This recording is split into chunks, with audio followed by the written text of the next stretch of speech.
আসসালামু আলাইকুম। পাওয়ার presents BPL টকে সকলকে আমন্ত্রণ। খালেদ আহমেদ, আপনাকে নিয়ে আমরা গর্ব করি। এই ভিডিওটা আমার তরফ থেকে একটা অ্যাপ্রিসিয়েট জানানোর জন্য খালেদ আহমেদের প্রতি করা। এই টুর্নামেন্টে খালেদ আহমেদ কিন্তু বেশ ভালো পারফরমেন্স করে যাচ্ছিলেন, কিন্তু সত্যি কথা বলতে বোলাররা খুব বেশি প্রশংসিত হন না, আলোচিত হন না।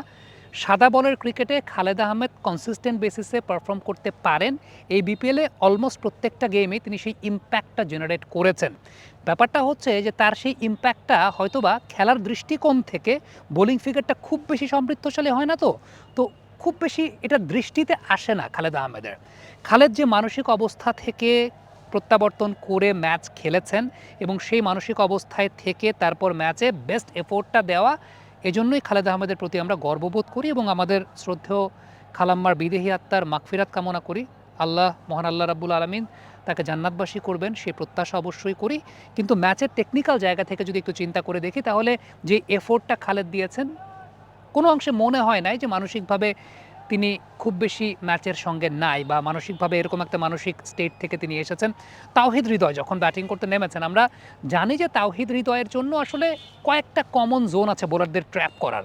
একটা কমন জোন হচ্ছে আপনি অফ স্ট্যাম্পের বাইরে বল করবেন। দ্বিতীয়ত বিষয়টা হচ্ছে অফ স্ট্যাম্পের বাইরে বলতে আপনি কাট করাবেন না।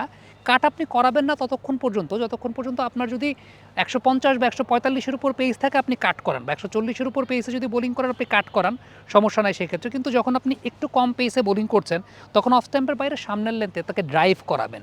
ফিল্ড সেট আপটাও সেরকম অনুযায়ী করা ছিল। তাওহিদ হৃদয় কিন্তু সেই জায়গাটায় ধরা খেয়েছেন। এই করিডোরের বলটাই যদি আলটিমেটলি স্টাম্প করিডোরে করা হতো, তাওহিদ হৃদয় হয়তো বা হুইপ করতেন মিড উইকেটে কিংবা স্কোয়ার লেগে অথবা লং অনে, সেটাই করতেন। খালেদ বলটা রেখেছেন অফ স্ট্যাম্পের খানিকটা বাইরে, এবং যেহেতু 145-50-এর পেস জেনারেট করছেন না, বলটাকে ফুল লেন্থে রেখেছেন, ড্রাইভিং স্লটে রেখেছেন। That's a very good presence of mind, অর্থাৎ বেস্ট আউটপুটটা তিনি দিতে পেরেছেন।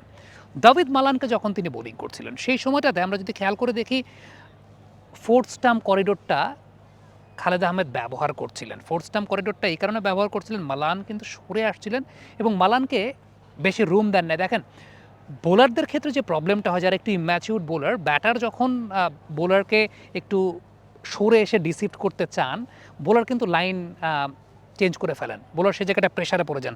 Khaled being the mature bowler, এটাই কিন্তু ম্যাচিউর বোলিংয়ের পরিচায়ক, যে তিনি রুমটা খুব বেশি দেন নাই, তিনি তার বেসিক জায়গাটার ওইভাবে পরিবর্তন করেন নাই, ঘাবড়ে যান নাই। মালানকে তিনি ওইভাবেই আলটিমেটলি বেঁধে রেখেছিলেন। একটা 4 মালান থার্ডম্যান দিয়ে পেয়ে গেছেন। মালান চেয়েছিলেন সেই 4 শটটাকে খেলতে ব্যাকওয়ার্ড পয়েন্ট দিয়ে, এটা আউটসাইড এজ হয়ে থার্ডম্যানে চলে গেছে।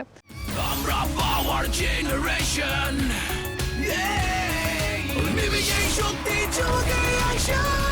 পাওয়ার চুমুকে অ্যাকশন। খালেদের ব্রাশিংটা আমার কাছে খুব ভালো লেগেছে, যেভাবে বলকে ব্রাশিং করছিলেন। ইনফ্যাক্ট যে বলটায় মাহমুদুল্লাহ রিয়াদকে তিনি আউট করেছেন, এর আগের বলগুলো কিন্তু একটু পেছনের লেন্থে করছিলেন, কিন্তু যে বলটা আউট করেছেন দেখবেন যে একটু leg cutter kind of delivery, বলটা রোল করছিল লেগ কাটারের মতো করে, এবং বলের পেসটাও কম ছিল মাহমুদুল্লাহ রিয়াদ, সেই জায়গাটা সামনের বলটা he had to go for that. এর আগের বলগুলো একটু পেছনের লেন্থে মাহমুদুল্লাহ স্টিয়ার করছেন কিংবা square of the wicket single scoring অপশনে যাচ্ছেন, কিন্তু সামনে বলটা পেয়ে সেটা তিনি শর্ট অপশনে গেছেন। তখন ম্যাচের কনটেক্সট অনুযায়ী শটে তিনি খেলবেন, বাট ওই লেগ কাটারে ডিসিপ্ট হয়েছেন। সব কিছু মিলিয়ে আমরা ম্যাচের মধ্যে এরকম খুঁটিনাটি অনেক বিষয়, খালেদের এর আগের ম্যাচগুলোতেও ম্যাচের মধ্যে আমরা খুঁটিনাটি অনেক বিষয় দেখেছি, যে বিষয়গুলো খুব ম্যাচে ইম্প্যাক্ট ফেলেছে। বাট আনফর্চুনেটলি বোলাররা ওইভাবে সমাদৃত হন না টি-20 ক্রিকেটে, যতটা বেশি ব্যাটাররা হন তারা তখনই হন যখন বোলিং ফিগারটা খুব হেলদি থাকে। বাট খালেদ বেশ ভালো কনসিস্টেন্ট বোলিং করে যাচ্ছেন, এবং সাদা বলের ক্রিকেটে পাইপলাইনে আপনি খালেদকেও যে বিবেচনা করতে পারেন বা চিন্তা করতে পারেন, তিনি কিন্তু এই টুর্নামেন্টে সেরকম একটা বিষয় দেখিয়েছেন। কমেন্ট বক্সে আপনাদের মন্তব্য মতামত জানতে চাই, লিখে পাঠাবেন।